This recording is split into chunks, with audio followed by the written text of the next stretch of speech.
이렇게 침범하는 아주 심한 그런 점막 손상이 관찰되고 있습니다. 이게 다 소위 말해서 헐은 거죠. 식도 끝이 다 이렇게 이런 증상들이 제대로 치료되지 않으면 식도 협착으로 이어지고 나아가 식도암으로 발전할 수도 있다.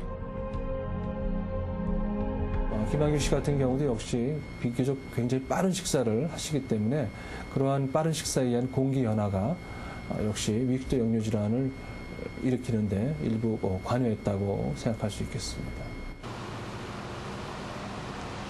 최근 미국에선 식사 속도와 위식도 역류증에 관한 흥미로운 실험이 진행됐다. 위식도 역류증을 35년 이상 연구해온 돈 카스텔 교수. 그는 여러 요인 중 유독 식사 속도에 주목했다. 카스텔 교수는 성인 20명을 대상으로 600칼로리의 패스트푸드를 첫날은 5분 안에, 다음날은 30분 안에 먹게 했다. 그 후 위산 탐지기로 역류 현상을 추적했다. 위산 역류 증상은 천천히 먹을 때보다 빨리 먹을 때 더 많이 나타났다. 위 안으로 들어간 공기가 원인이었다.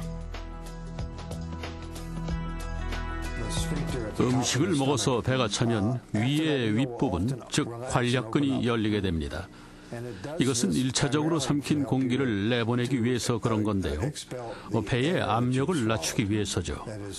그런데 빨리 먹게 되면 더 많은 공기를 마시게 돼 위장의 크기가 빨리 늘어나고 결과적으로 팽창된 압력이 위와 식도 사이의 경계에 있는 관략근을 쉽게 열리게 해서 위산이 역류되는 것입니다. 그렇다면 빠른 식사로 인한 공기의 유입이 어떻게 위식도 역류증을 불러오는 걸까? 음식물을 잘 씹지 않고 빨리 먹게 되면 천천히 먹을 때보다 더 많은 공기를 음식물과 함께 삼키게 된다. 이때 들어간 공기는 위를 급속도로 팽창시킨다. 팽창된 위는 압력을 낮추기 위해 공기를 밖으로 내보내는데 이 과정에서 위산이 함께 역류하는 것이다. 최근 직장인 1287명을 대상으로 식사 속도와 그에 따른 위식도 역류증과의 관계를 조사한 결과가 발표돼 눈길을 끌었다. 식사 시간이 5분에서 15분 이내인 직장인이 49%로 가장 많았고 심지어 5분 이내도 1%나 되는 것으로 나타났다. 15분 이내로 먹는 사람이 전체의 72%에 달했다. 속도에 따른 역류 증상을 살펴본 결과 5분 내로 먹는 직장인의 73%가 속쓰림 증상을 나타낸 데 반해 30분 이상 천천히 먹는 경우는 23.5%에 불과했다. 5분 이내의 식사는 아까도 말씀드렸지만 굉장히 입안에서 잘게 음식물을 쪼갤 수가 없기 때문에 위나 장에 상당한 부담을 줄 수 있겠고요. 또 그렇게 빠른 식사는 아까 말씀드린 대로 공기를 같이 삼키면서 위를 팽창시킬 수가 있기 때문에 가능하면은 20분 이상의 여유 있는 식사가 상당히 그 소화에 도움이 될 수 있다고 말씀드릴 수 있겠습니다.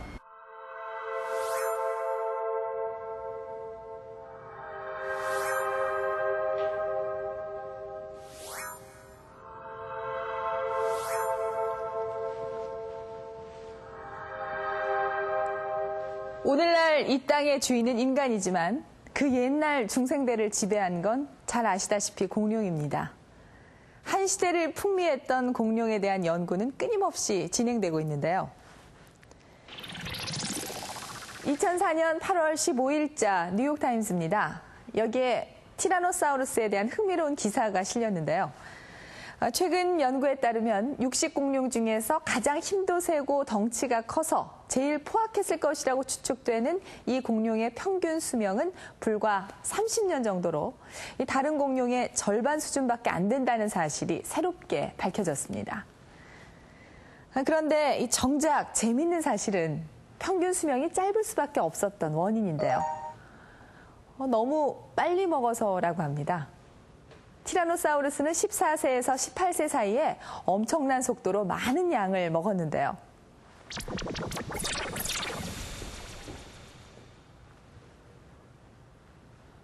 체중이 하루 평균 2kg씩, 최고 5,000kg까지 증가했다고 합니다.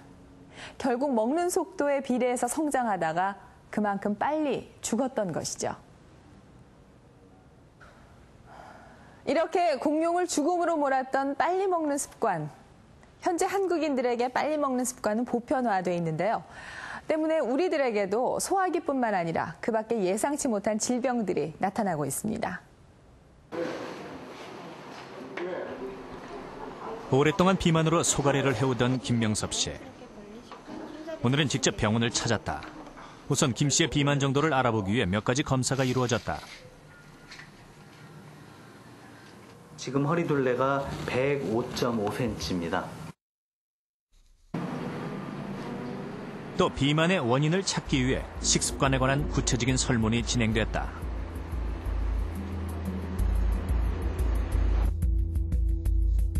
키가 168cm에 체중이 98.5kg입니다. 비만도를 평가할 때 가장 무엇보다도 체지방률이 36.6%로 평균보다 훨씬 높은 고도 비만이었다. 그런데 비만의 원인으로 의외의 요인이 지적됐다. 지금 36.6%가 되기 때문에 비만한 분들은 열이면 9은 상당히 식사를 불규칙하게 합니다. 아침을 거르는 일도 많고 제때 식사를 안 하고 늦게 먹는 일도 굉장히 흔합니다. 그렇게 될 경우 먹을 때 항상 굉장히 배가 고픈 상태에 먹게 됩니다. 그래서 아무래도 과식을 할 위험이 커지게 되고요. 또 굉장히 배고픈 상태에서 먹다 보니까 먹는 속도가 빨라지는데요.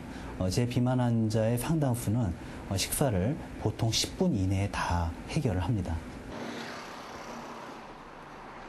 빨리 먹는 습관이 비만의 원인이었던 김명섭 씨.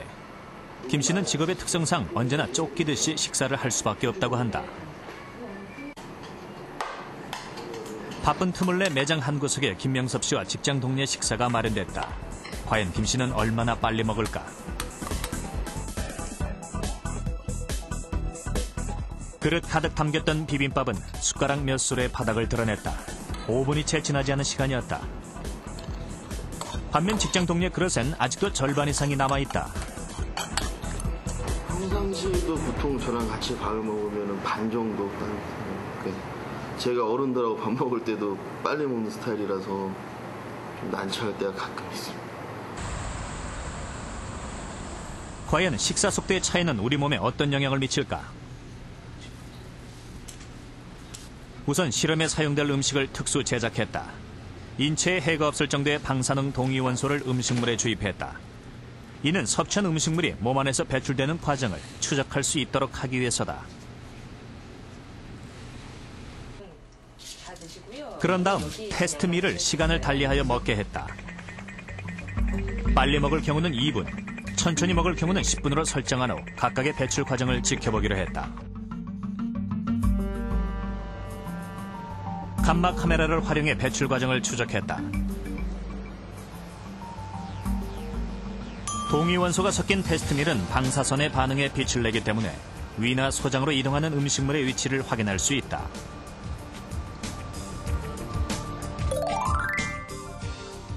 (30분) 간격으로 2시간에 걸쳐 배출 과정을 지켜봤다. 보통 위에서 잘게 쪼개진 음식물은 소장으로 넘어가 영양소로 흡수되는 소화 과정을 거친다. 천천히 먹은 경우 2시간 후 소장으로 배출된 음식물이 더 많은 것을 확인할 수 있었다.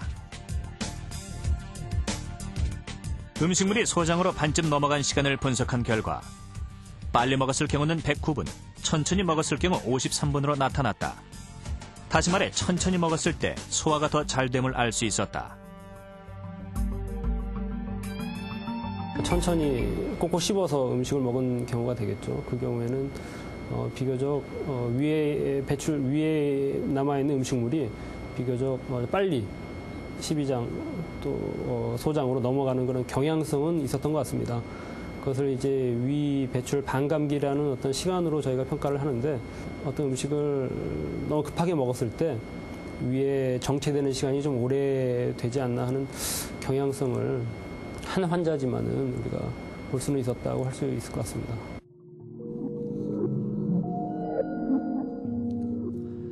그렇다면 빨리 먹는 습관으로 인해 소화기 안에서 음식물이 잘 배출되지 않으면 어떤 문제가 생기는 것일까?